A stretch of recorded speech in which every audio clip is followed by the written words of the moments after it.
There's something in my soul. I just love it. I love getting out there and going.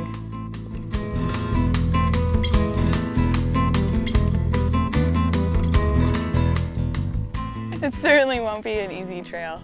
I mean, it's brand new.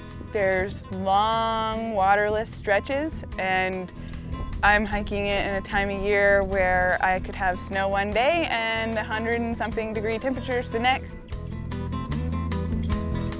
It is pretty gorgeous up here. I'm standing on the edge of the abyss.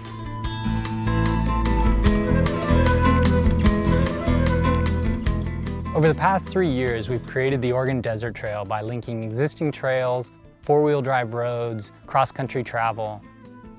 The result is an 800-mile trail that stretches from Central Oregon to the Idaho border.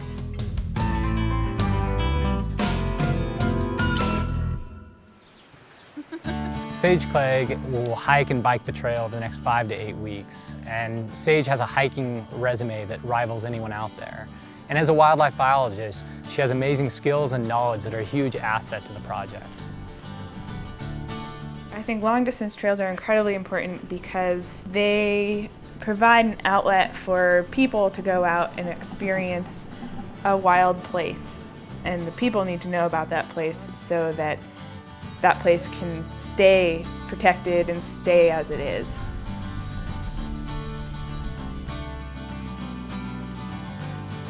These are lovable places out there, and I get to go fall in love with it, and I hope everybody else gets to come and fall in love with it too.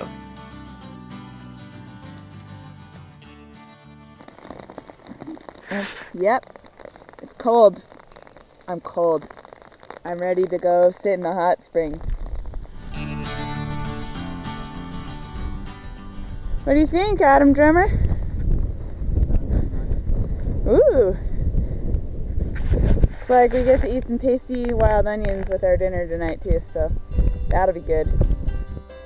Adam Drummer is my boyfriend and hopefully joining me for at least a week of the hike. I decided to bike chunks of the ODT because there's just a lot of road walking and long open spaces. Out here I've crossed a lot of fences, probably at least 2 a day. I don't want to like catch them. There's a lot of barriers for the wildlife out here. Like pronghorn, the antelope that live out here, are the fastest North American land animal. And they can jump over fences, but they don't really get it. They don't really understand how. And it'd be interesting to figure out how many pounds of fence we have scattered throughout our Oregon public lands. It's a lot. I can tell you it's a lot.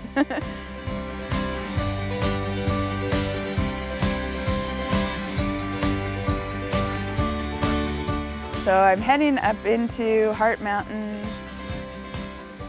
Everywhere you look, there's just something hiding and living around every shrub and every little drainage and every hill.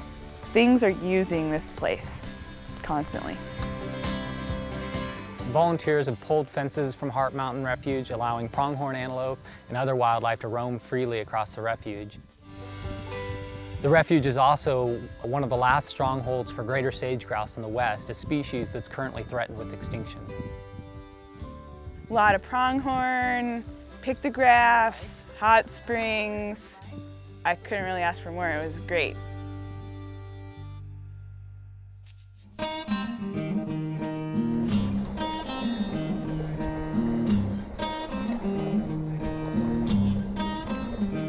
The Steens from a distance, it just looks like a long slope of a mountain, and the closer you get to it, the more you realize what an incredible landscape it is. There's these massive glaciated gorges, like Big Indian Gorge right behind me. And this is Oregon's first wilderness area in the high desert. In a wilderness area means you can't use motorized vehicles in there, you can't even take bikes in there. It sets it aside as more of its, to retain its wild character and more a natural character. Yeah, dramatic views and lots of water. It's kind of easy living up here.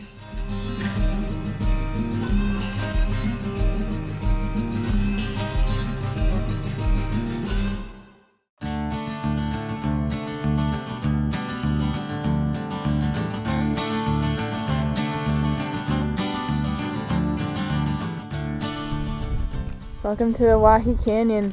This place is pretty darn amazing. Whoa. So the Owyhee Canyonlands is just a vast and beautiful place. It's one of the last great opportunities that we have within American conservation within the lower 48 states. And that's because it's so remote, it's hard to access, but the beauty once you get there is well worth protecting the place. And it's totally stunning here. It's really beautiful.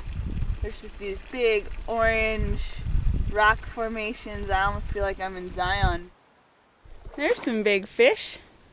Holy trout. Trouty, trouty. There's no drink mix in that, folks. That is my water. There's the trough. It's basically just a gigantic old tire. I've been going for about 8 hours, I guess, and I've made it 12 miles. And I've seen 9 rattlesnakes.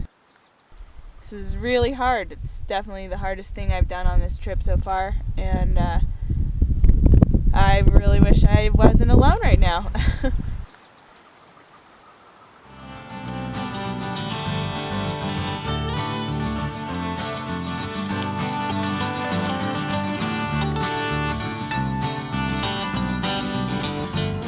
Sage pulled this journey off in record time. It was so fun to see the trail through her eyes.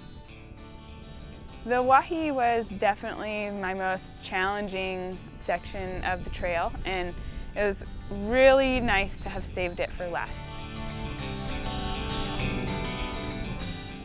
Every corner I just kind of got addicted to what's around the next bend, what's around the next bend, and it was really challenging to like stop and like even eat a snack or anything. It was just like, oh, I gotta know, I have to see what's over there, and I wasn't anticipating just falling in love with it so much.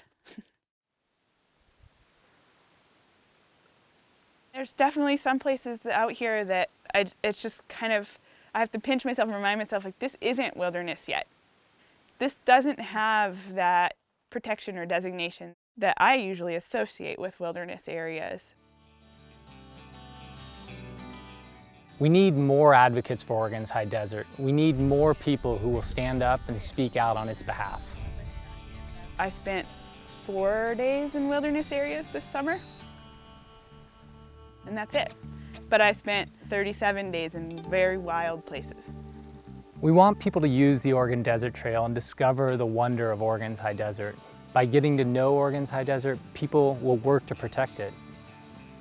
People don't need to hike the entire Oregon Desert Trail like Sage did. They can go out for day trips, for weekend backpacking adventures, or just go out and enjoy Oregon's high desert with their families. The trail is there and it will always be there, and you can go out and be a part of it. And I hope people do.